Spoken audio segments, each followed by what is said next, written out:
Shabbat Shalom, everybody. I hope you're having a wonderful day. Once again, I'm confused. I think this is the right way, yeah.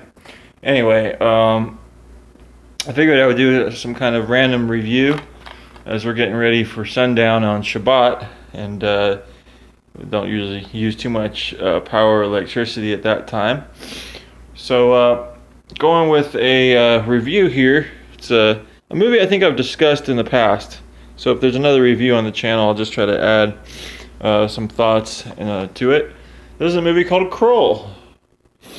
Now, the man that produced it is Ted Mann. The Mann Theaters back in the day. I think Mann Theaters are still around. Maybe they've become something else at this point. They were a very cool movie theater chain. I enjoyed going to Mann Theaters, M-A-N-N. And Krull is this movie. It stars Ken Marshall, who I haven't really ever seen in anything else. I remember looking him up. He was in a miniseries of Marco Polo. Or no, like Genghis Khan, something like that. One of those. Anthony, I think she went on to be in some more movies after this. Freddie Jones and of the Web, or something like that.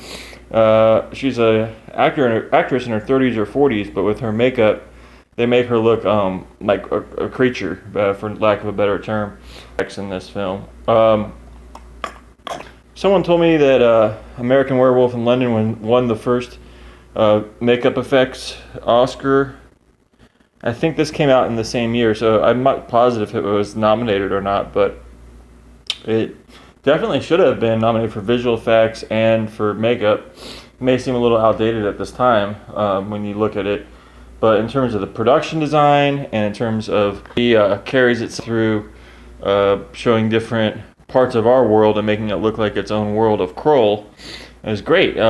This is the planet of Krull, journeying into a mystical time and place that belongs to neither past nor present, where the extraordinary creatures of myth work their incredible magic, and where a horrific, omnipotent beast is the ruler. This is the planet of Krull. Prince Colwyn sets out on a daring mission to rescue his bride, who is held captive by the beast. In the first couple scenes, you see that they're together, and then there's a raid on the palace. Her father is killed, and she's abducted by this creature. But slayers and alien beings under the command of the beast oppose him at every turn. A little bit like stormtroopers, I guess, but I actually like the way they just are relentless. They just keep on coming. And at every turn, Colwyn must first reach a faraway cavern to recover the legendary glaive, a flying blade capable of phenomenal powers. Kind of like an Arobi or some kind of like flying disc, the glaive. Starring all these people, and then Liam Neeson as well in one of his earliest screen roles, and also Robbie Coltrane from many movies, but the Harry Potter movies, I believe.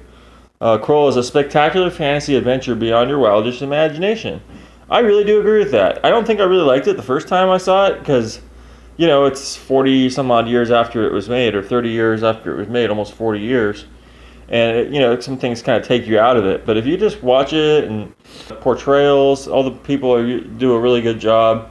There's this one guy in it that, I'm trying to see if there's a photo of him. He's like a shapeshifter, but he shifts into the wrong thing. He's trying to change into a tiger, and he changes into like a duck or a rabbit. So he comes along on the journey as well. And maybe a little bit like Wizard of Oz or something like that. This movie is really, though it's, you could see that it has other things that inspired it. It's original in its own right as well. There's a Marvel Comics video adaptation of it. I wasn't aware of that.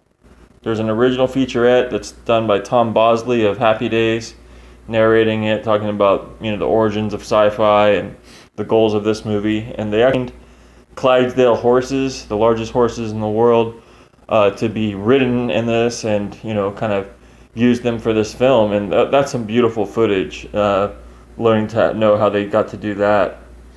And Peter Yates is just a fantastic director. I mean, what can I say? I really do like his movies quite a lot. An Innocent Man, one of my favorite movies he made, and then several others. He's a very talented filmmaker, and this was, in the early 80s. I think the movie made some money, but it's not exactly well known if you weren't alive at the time or anything like that. Stanford Sherman, he wrote the screenplay. I think it's a pretty cool screenplay, what he wrote and made the production design. And they used the James Bond studios and really big set pieces and the way the castle looks. It's quite amazing.